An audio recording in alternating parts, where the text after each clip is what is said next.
था, जिसके ऊपर सरकार, शासन, सत्ता और पुलिस का पूरा आशीर्वाद था और उसने आशीर्वाद के थ्रू ये काम किया। उसने पहले उस बिटिया को धमकी दी और इस बात का सबूत है, एक जो दूसरी लड़की जो मेरठ की रहने वाली प्रियंका है, वो लड़की भी भगवान की कृपा से वो जिंदा है। उसने सामने आकर के एक बयान दिया है और उसने ये कहा है कि ये घटना मेरे साथ भी होने वाली थी। मैं वहाँ से नौकरी छोड़ के रात की रात भाग गई और इस रिसोर्ट में अधिकतर ये काम होता रहता है। ये भारतीय जनता पार्टी और आरएसएस की संस्कृति का एक बहुत बड़ा नमूना है। पूरे देश में यही चलता है। इससे पहले इसमें कई घटना हुआ है, लेकिन कोई सीबीआई जांच हुआ है? देखिए, ये पहले तो यही इल्लीगल है कि आपने एक छोटी सी फैक्ट्री के लिए जगह ली और आपने आसपास की सारी ग्राम सभा की ज़मीन, सरकारी ज़मीन कब्जा करी और उस ज़मीन को एक रिसोर्ट के अंदर में एक ऐशगाह के रूप में उसको तब्दील करने का काम किया है। यही सबसे बड़ी इल्लीगल काम है और 8 साल में सरकार की नज़र उस पर नहीं पड़ी। सरकार की नज़र उस पर कब पड़ी? जिस दिन घटना हुई, घटना के 4 घंटे के अंदर में रात में सरकार का बुलडोज़र वहाँ आता है और उस रिसोर्ट को तोड़ने का काम करता है। वो रिसोर्ट तोड़ने नहीं बल्कि उन सबूतों को नष्ट करने वहाँ आया था, जो सबूत इंगित करते थे कि अंकिता के साथ इन्होंने गैर कानूनी तरीके से उसको जिस्म फरोशी के काम में धकेलने का काम किया है। ये उस ओर साफ इशारा करता है। सरकार सोई हुई थी क्या? देखिए, इससे पहले भी कुछ घटनाएं वहाँ हुई हैं, लेकिन उन घटनाओं में लोगों ने उसको दूसरा रूप देने का कार्य किया। धीरे धीरे पिछले कई 2-3-4 सालों से इस तरह की शिकायतें आ रही थी कि नैनीताल, मसूरी में और वहाँ के जो टूरिस्ट प्लेस हैं उनमें जाकर अय्याश लोग जाते हैं और उत्तर प्रदेश और हरियाणा और पंजाब और इधर से लड़कियों की सप्लाई वहाँ की जाती है। लेकिन ये वहाँ तक सीमित था। अब ये चीज़ें, ये बीमारी अब गांव-गांव पहुँचने लग गई है और ये वहीं की लोकल महिलाओं को इसमें धकेलने का काम कर रहे हैं, जो सबसे शर्मनाक है। और उस बेटी ने उत्तराखंड की धार्मिक और पारिवारिक संस्कृति को बचाने का काम किया है। उसने ये साबित किया है कि मैं अपनी इज्जत नहीं लूटने दूंगी, चाहे उसके बदले मेरी जान चली जाए। और उसने जान दे करके अपनी अस्मिता बचाने का काम किया है। ये उत्तराखंडी संस्कृति है। इस घटना को अंजाम देने वाला बीजेपी नेता बेटा है, क्या उसको सजा हो पाएगी जब सारे सबूतों को मिटा दिया गया? देखिए, जिस तरह से सरकार उसको बचाने का कार्य कर रही है, उसमें एक ही तरीका है कि जनता को खड़ा रहना पड़ेगा।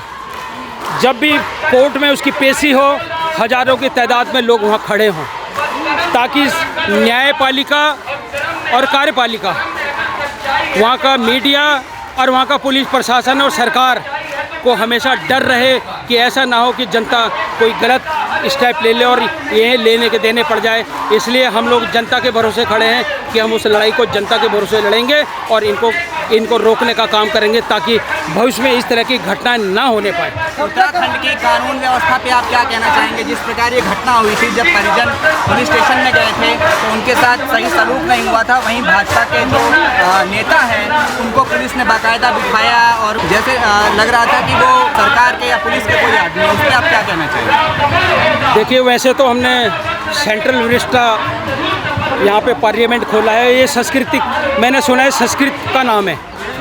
आपने उस राजपथ को ख़त्म करके कर्तव्य मार्ग उसको बनाने का काम किया है। उसी तरह से हमारे यहाँ अंग्रेज़ों के ज़माने से पटवारी सिस्टम था। हमारे यहाँ 60% क्षेत्र में पटवारी सिस्टम है। वहाँ पटवारी को पुलिस की न्यायिक ताकत प्रदान है, उसकी पावर है। हमारे यहाँ पटवारी उस पर डिसीजन लेता है। पटवारी ने 5 दिन तक कोई डिसीजन नहीं लिया। पटवारी के संज्ञान में 8 साल से था कि ये इलीगल कंस्ट्रक्शन हो रखी है, उसने इस पर ध्यान नहीं दिया। 5 दिन बाद जब वो महिला का, उस बच्ची का शव जनता के पास आता है, तब जाके पटवारी साहब उसको ट्रांसफ़र करते हैं लोकल पुलिस को और पटवारी साहब खुद छुट्टी पे चले जाते हैं, ये दिखाने के लिए कि मेरे को कुछ मालूम नहीं है, मैं तो छुट्टी पे था। लेकिन इस बात के पुख्ता सबूत और वो रजिस्टर की संज्ञान है कि जिसमें साफ तौर से लिखा है ये पटवारी उस दिन भी ड्यूटी पे था और इसके कहने पर यह यहाँ आया। उसकी जो कैमरे की फुटेज है, जो CCTV कैमरे की फुटेज हैं, वो आप देख सकते हैं कि ये लगातार ये पटवारी अय्याशी के लिए, शराब पीने के लिए उसके रिसोर्ट में जाया करता था। लेकिन इन्होंने CCTV कैमरे तोड़ने का काम काम किया है, उसको नष्ट करने का काम किया है। अंकिता भंडारी को न्याय नहीं मिलेगा, आप लोगों का अगला कदम क्या होगा? हमारा अगला कदम ये है कि हम लोग सरकार की नाक के नीचे बैठ करके सरकार को सांस नहीं लेने देंगे, चाहे वो देश हो या प्रदेश हो, चाहे वो उत्तराखंड हो या दिल्ली हो। हम लगातार इनका विरोध करेंगे और बहुत जल्दी हम लोग भारतीय जनता पार्टी के कार्यालय का, केंद्रीय कार्यालय का घेराव करेंगे और वहाँ पे धरना प्रदर्शन करेंगे और इनको बताएंगे कि कौन सी संस्कृति की बात आप करते हो। एक और सवाल मैं आपसे लेना चाहूँगा। उत्तराखंड में भारतीय जनता पार्टी की सरकार है और भारतीय जनता पार्टी के जो शीर्ष के नेता हैं उनकी तरफ से बेटी बचाओ बेटी पढ़ाओ का बयान आता है और वहीं उत्तराखंड की बेटी के साथ इतना जघन्य अपराध होता है, लेकिन सत्ता, प्रशासन, कानून ऐसा प्रतीत होता है कि उसको आरोपियों को संरक्षण देने का काम कर रहे हैं, बचाने का काम कर रहे हैं। तो ऐसे में सरकार को आप किस तरीके से देखते हैं, सरकार का रवैया कैसे आप इस केस में आप देखते हैं? देखिए, चुनाव में बहुत सारे नारे दिए गए, 15 लाख रुपए आएंगे, 2 करोड़ नौकरियां होंगी, सबको बराबर का अधिकार मिलेगा, सबको पुरानी पेंशन लागू हो जाएंगी। उसी में एक नारा ये भी था, बेटी बचाओ बेटी पढ़ाओ। ये झूठे नारे होते हैं, लेकिन कभी न कभी आदमी के मुँह से सच्चा निकल जाती है। और आपको याद होगा कि मोदी जी ने खुद एक बार मंच से कह दिया था कि बेटी पढ़ाओ और बेटी पटाओ, तो उन्होंने अपनी संस्कृति का परिचय उसी दिन दे दिया था और ये असल वाले काम पे काम कर रहे हैं। इन्होंने बेटी पढ़ाओ बचाओ नहीं बल्कि बेटी को बर्बाद करने का काम किया है इस आरएसएस बीजेपी की संस्कृति में। क्योंकि हाल ही में कुछ वर्षों में ऐसा देखना आया, खाली उत्तराखंड ही नहीं तमाम राज्यों में भी बेटियों के खिलाफ ऐसे अन्याय, शोषण और ऐसी जुर्म की घटनाएं हो रही हैं। लेकिन ऐसा लगता है कि सत्ता प्रशासन सोया हुआ है और आरोप जो हैं, जो सरकार में है, जो उन्हीं पर लगातार ये ऐसे आरोप लगते आए हैं, चाहे वो यूपी की बात हो, चाहे हरियाणा की बात हो, चाहे उत्तराखंड की बात हो। तमाम ऐसे राज्यों में ये कानून व्यवस्था ऐसे लगता है कि एकदम ढह गई है। क्या सरकार का कंट्रोल नहीं रह गया है और सरकार खाली प्रचार और प्रसार में ही लगी हुई है, प्रचार की सरकार रह गई है? देखिए, बुलंदशहर में एक और बेटी का बलात्कार होता है और सबूत मिटाने के लिए रात के अंधेरे में उसकी डेड बॉडी को जला दिया जाता है। ये हमारे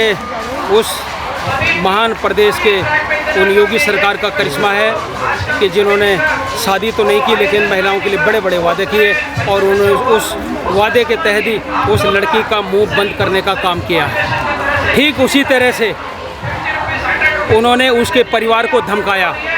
आज हमारे पास भी सैकड़ों प्रमाण इस तरह के आ गए हैं। जिन पत्रकारों ने, जिन सामाजिक कार्यकर्ताओं ने, जिन एनजीओज़ के लोगों ने इस मांग को उठाया, उनके खिलाफ उनके घरों में उनको धमकी भरे पत्र जाने लग गए।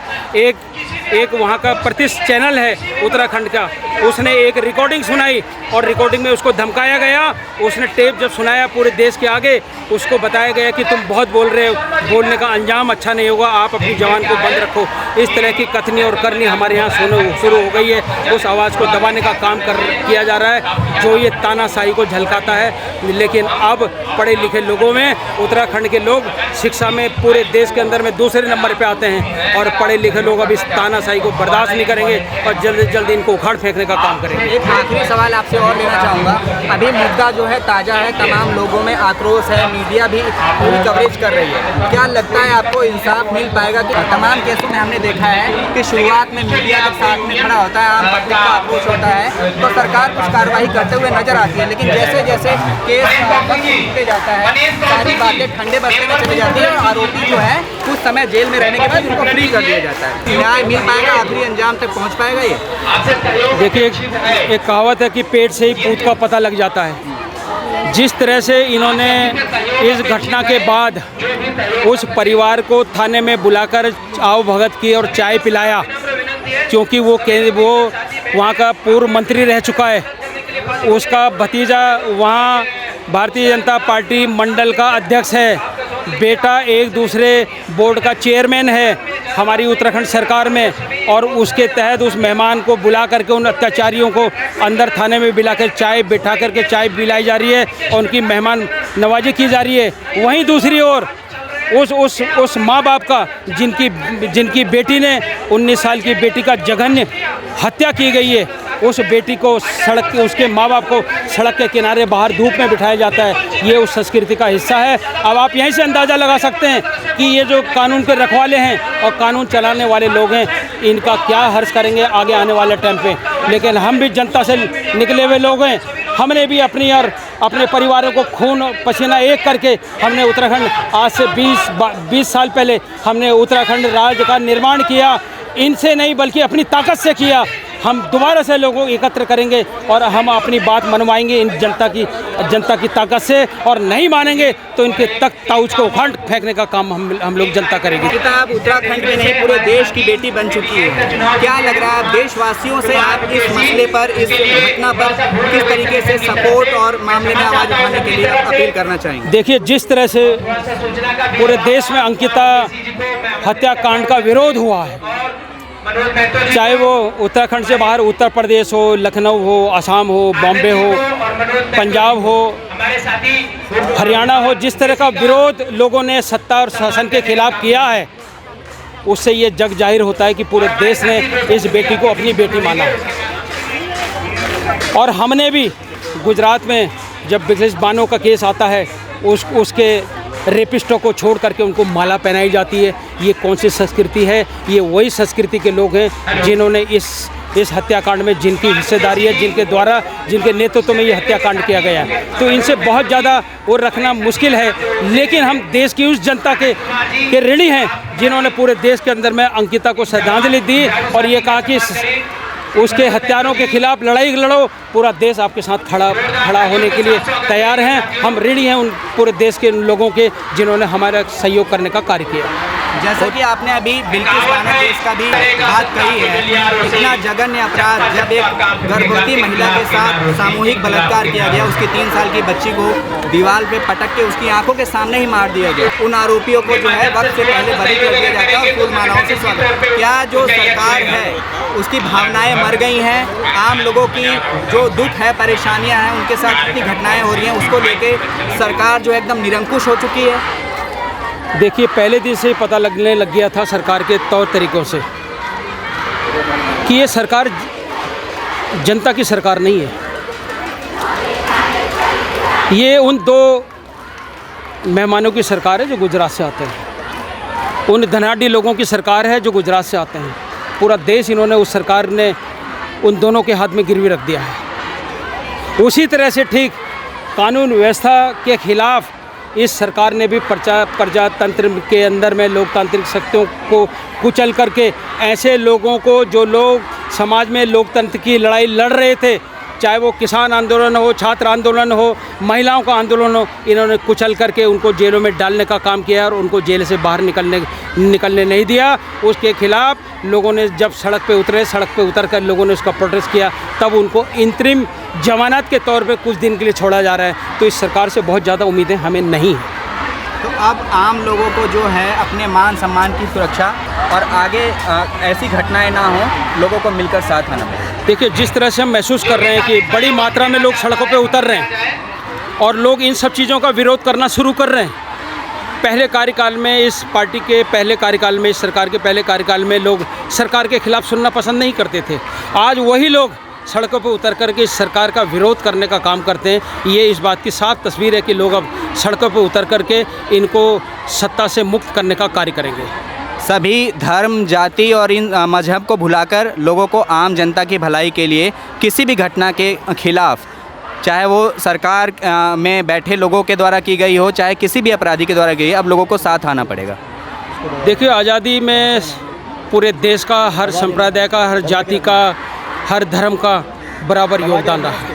छोड़ना नहीं है। लेकिन हमने अपने 70 साल तक हमने एक खूबसूरत गुलदस्ते को सजो के रखा, जिसने आज़ादी की लड़ाई में गांधी जी के नेतृत्व में देश को आज़ाद कराया।